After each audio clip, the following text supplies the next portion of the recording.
గత వారం థియేటర్లో పలు సినిమాలు రిలీజ్ అయ్యాయి. అయితే జూనియర్ చిత్రానికి చెప్పుకోదగ్గ వసూళ్లు కనిపిస్తున్నాయి. కిరీటి హీరోగా ఇదే తొలి సినిమా అయినప్పటికీ డాన్స్లు, ఫైట్స్, డైలాగ్స్ లాంటివి బాగా చేయడం, దానికి తోడు వైరల్ వయ్యారి పాట తెగ వైరల్ అయ్యేసరికి జనాలు కూడా ఈ మూవీని చూసేందుకు ఒక మాదిరిగా థియేటర్లకు వచ్చారు. ఈ క్రమంలో తొలి 6 రోజులు మంచి వసూళ్లు వచ్చాయి. హరిహర వీరమల్లు సినిమా నిన్న గ్రాండ్గా రిలీజ్ అవడంతో కాస్త ఆక్యుపెన్సీ సినిమాకి తగ్గింది. అలాగే థియేటర్స్ కొరత కూడా కనిపించింది. మరి ఈ సినిమా వసూళ్లు 7వ రోజు ఏ విధంగా ఉన్నాయి? టాలీవుడ్ అనలిస్టుల రిపోర్ట్ ప్రకారం చూద్దాం. కిరీటి, శ్రీలీల, జెనీలియా ప్రధాన పాత్రల్లో నటించిన ఈ సినిమాని రెగ్యులర్ కమర్షియల్ తరహా కథతోనే తెరకెక్కించారు. అయితే వేరే చిత్రాలు కూడా లేకపోవడం గత వారం నుంచి దీనికి బాగా కలిసి వచ్చిందనే చెప్తున్నారు అనలిస్టులు.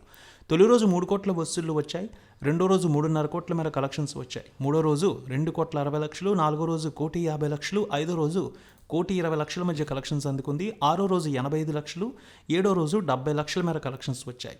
దాదాపు 10 నుంచి 12% మాత్రమే ఆక్యుపెన్సీ కనిపించింది ఏడో రోజు. ఇక హరిహర వీరమల్లు చిత్రం రిలీజ్ అవడంతో సింగిల్ స్క్రీన్ థియేటర్లు, మల్టీప్లెక్స్లో కూడా చాలా వరకు షోలు 90% హరిహర వీరమల్లు మాత్రమే ఆక్యుపెన్సీ సంపాదించుకుంది. ఇక హీరోగా కొత్త కుర్రాడు చేస్తున్నప్పటికీ ఈ మాదిరి వసూళ్లు అంటే బాగానే వచ్చాయి అంటున్నారు అనలిస్టులు కూడా.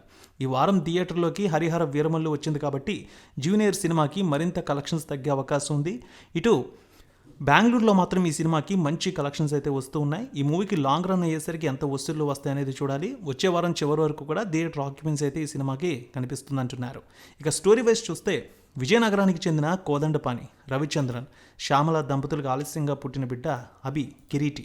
కొడుకు పుట్టగానే భార్య చనిపోతుంది. దీంతో కోదండపాణి తన కొడుకుకు అన్నీ తానే పెంచుతాడు.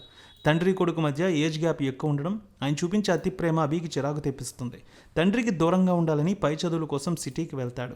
60 ఏళ్ళు వచ్చాక మనకంటూ చెప్పుకోవడానికి కొన్ని మెమొరీస్ ఉండాలి కదంటూ స్నేహితులతో కాలేజీ లైఫ్ని ఎంజాయ్ చేస్తాడు. తోటి విద్యార్థిని స్ఫూర్తి శ్రీలీలతో ప్రేమలో పడి ఆమె పనిచేసే కంపెనీలో ఉద్యోగం సంపాదిస్తాడు. తొలి రోజే తన ప్రవర్తనతో బాస్ విజయ సౌజన్య జెనీలియాకు చిరాకు తెప్పిస్తాడు. ఆ తర్వాత విజయ సౌజన్య గురించి ఒక నిజం తెలుస్తుంది. ఆమెతో కలిసి తన సొంత ఊరు విజయనగరానికి వెళ్తాడు. అసలు అభికి తెలిసిన నిజం ఏంటి? విజయనగరం గ్రామంతో విజయ సౌజన్యకు ఉన్న సంబంధం ఏంటి? అభి తండ్రి సొంత ఊరిని వదిలి ఎందుకు నగరానికి వచ్చాడు? కోదండపానికి విజయ సౌజన్యకి మధ్య ఉన్న సంబంధం ఏంటనేది తెలియాలంటే వెండి తెరపై ఈ సినిమాని చూడాల్సిందే.